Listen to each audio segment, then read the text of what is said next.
बात करते हैं इलेक्ट्रोलाइट्स का, जो कि आयनिक इक्विलिब्रियम, इलेक्ट्रोकेमिस्ट्री और सॉल्यूशन के केस में बड़े ही इंपॉर्टेंट होते हैं। चाहे आपका एलटी ग्रेड का पेपर हो, टीजीटी का हो, या पीजीटी का हो, या जीडीसी का हो, या पीसीएस का ही पेपर क्यों ना हो, ये टर्म बड़ा ही इंपॉर्टेंट है। इलेक्ट्रोलाइट्स होते क्या हैं? इलेक्ट्रोलाइट वह मटेरियल है, वो सबस्टांस है, वह केमिकल हैं जो फ्री आयंस प्रोवाइड करते हैं जब वो एक्वस स्टेट में आते हैं या मॉल्टन स्टेट में आते हैं, जिसकी वजह से इनके से होकर के इलेक्ट्रिसिटी प्रोड्यूस हो सकती है और ये कंडक्टर के तरीके से बिहेव करते हैं। हालांकि इनकी जो कंडक्टांस होती है वो मेटेलिक कंडक्टांस के कंपेयर में कम आती है, लेकिन मज़ेदार बात होती है कि इलेक्ट्रोलाइट्स की जो कंडक्टिविटी होती है वह टेम्परेचर के बढ़ने से बढ़ती है, जबकि मेटेलिक वालों की घट जाती है।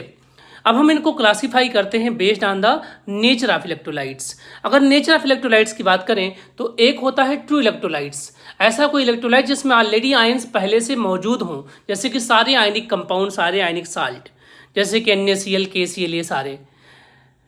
और एक होते हैं पोटेंशियल इलेक्ट्रोलाइट, जिनमें पहले से आयन मौजूद नहीं होते हैं, लेकिन जब उन्हें हम पानी के अंदर डाल देते हैं तब वो जाकर के आयन देते हैं, जैसे कि HCl हुआ, H2SO4 हुआ, यानी कि कोवैलेंट कंपाउंड सारे।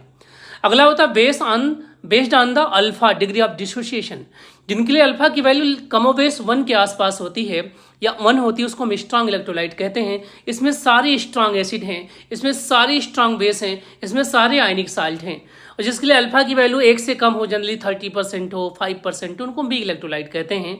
इसमें सारे वीक एसिड हैं, सारे ऑर्गेनिक एसिड है एक्सेप्ट स्क्वेरिक एसिड, सारे वीक बेस हैं, ऑल ऑर्गेनिक बेस हैं एक्सेप्ट ग्वानिडीन, सारे कोवैलेंट साल्ट हैं इसके अंदर। तो ये कंप्लीट इंफॉर्मेशन रहा अल्फा का। अल्फा किन किन बातों पे डिपेंड करता है?